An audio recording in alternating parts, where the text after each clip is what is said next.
It is a very lonely experience to feel delayed in a world that loves early winners. The ones who bloom early, the 25-year-old tech billionaire, the 30-year-old boss. We basically love the young geniuses, those who know exactly who they are before they even finish growing up. We treat early and easy success as the ultimate proof of a good person. Because of this, it is very easy to look at your own slow path and feel terrible about yourself. You look at your wandering steps. You look at your desire to avoid normal goals, and you start labeling yourself. But this simple judgment misses a very deep truth about how the human mind works. The aimless wandering can actually be hard work on the inside.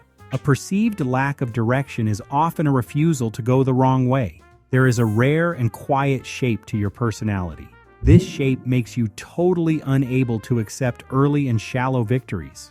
There is a deep logic behind your delay, and to understand it, we need to look at the work of Carl Jung. He was a famous psychology expert who studied human development. Jung noticed that human life does not move in one simple straight line. Instead, life happens across two very different halves. These halves often contradict each other. He noted that the first half of life is devoted to adapting to collective norms. During this early time, our main goal is to survive and fit in. We try to figure out how to be accepted by the group. We try to look the part. We try to get the right degrees and jobs to function in the world. Early life builds a persona under social expectations. It is a time focused on showing off to others. We learn to wear masks that keep us safe and help us move through society. For many people, this early stage is very easy. They fit comfortably into the masks society gives them. But for a specific and rare type of person, this first half of life is painful. This person has a unique personality. If you are this type, wearing the social mask feels like wearing a heavy suit of armor. These personalities do not experience the world through simple facts. They do not care about shallow rewards. They process reality through deep feelings and big ideas. They look toward future possibilities. They see hidden connections between things. But society does not reward hidden connections when you are in your 20s. Society rewards simple obedience. And so during the first half of life, you probably struggled with normal daily tasks. You felt tired from pretending to be someone else.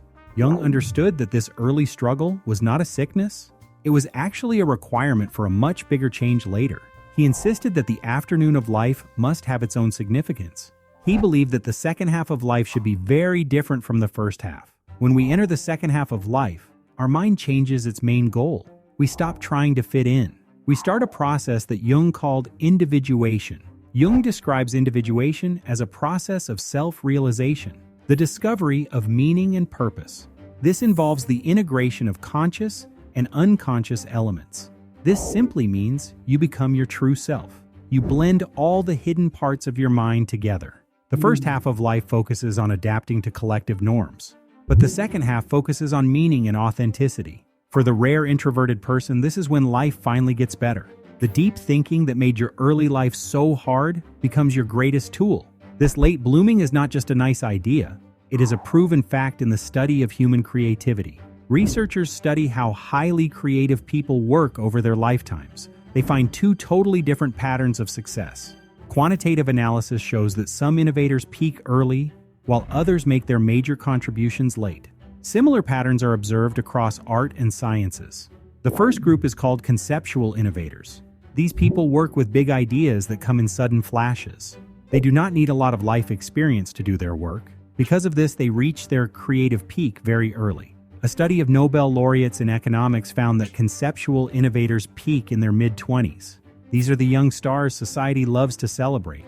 They are the ones who make you feel like you have run out of time. But there is a second group of creators. This group is just as important. They are called experimental innovators. If you feel like a late bloomer, you probably belong in this group. Experimental innovators build skills incrementally. They often achieve breakthroughs after decades of work. Their process is messy. They rely on real-life experience. They try things and fail. They learn slowly over time. Their genius needs time to cook. They cannot rush their work. The same study of Nobel laureates in economics found that experimental innovators peak in their mid-50s. The researchers conclude that creativity can flourish at any age depending on one's approach to innovation. If you're an experimental creator, your early years were not a waste of time. They were your testing ground. You were quietly gathering the exact facts you needed for a massive project. That project just takes half a century to finish. This long period of waiting eventually pays off in a big way. We often think that the loudest people in the room will win in the end. Being loud and outgoing is called extroversion. We praise extroversion as the best trait for your career. Studies do show that extroversion predicted increases in income mainly among younger participants. Being outgoing helps you get noticed when you are young and have no experience. It helps you win the early rounds of life. But as time goes on, the rules of success completely change. Emotional stability and conscientiousness predict higher income and job satisfaction. Conscientiousness means being careful and working hard. The researchers suggest that traits associated with diligence and calmness support long-term success.